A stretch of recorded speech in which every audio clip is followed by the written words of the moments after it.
Le bilan des attaques perpétrées par des hommes armés au cours du week-end dans le centre-nord du Nigeria s'est alourdi à 150 morts. Les survivants ont annoncé le dernier bilan lundi alors que les villageois continuaient à fouiller les maisons incendiées à la recherche des dizaines de personnes toujours portées disparues.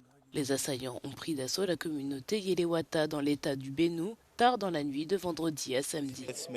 Les bergers Fulani sont entrés dans les environs de Yelewata East et ont commencé à tirer des coups de feu. Ils ont tiré pendant près de 5 heures.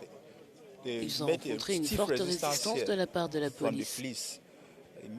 Dès qu'ils ont rencontré cette résistance, ils se sont dirigés vers le nouveau marché de Yelewata, où ils ont massacré plus de 100 personnes.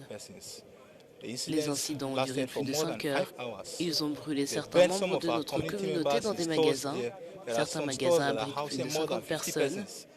Tous ont été incendiés. Des gens ont été massacrés ici, d'autres ont été réduits en cendres. Un grand nombre des personnes tuées s'étaient réfugiées dans un marché local après avoir fui les violences dans d'autres parties de l'État. Personne n'a immédiatement revendiqué les meurtres, mais de telles attaques sont courantes dans le nord du Nigeria, où les éleveurs et les agriculteurs s'affrontent souvent au sujet de l'accès limité à la terre et à l'eau. Cette attaque contre la communauté pacifique de Yelewata est une attaque de trop. Ce n'est pas seulement une attaque contre les habitants de l'État de Benue, c'est une attaque contre la nation tout entière. Et nous n'allons pas l'accepter.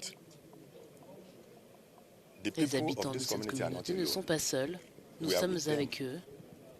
Toutes les communautés nigériennes sont avec eux. Un jour viendra où ces bandits n'opéreront plus comme avant et ne reviendront plus jamais. Ce jour approche. Ce conflit prolongé est devenu plus meurtrier ces dernières années. Les autorités et les analystes avertissent que de plus en plus de bergers prennent les armes. Les éleveurs insistent sur le fait que les terres sont des itinéraires de pâturage qui ont été garantis par la loi en 1965.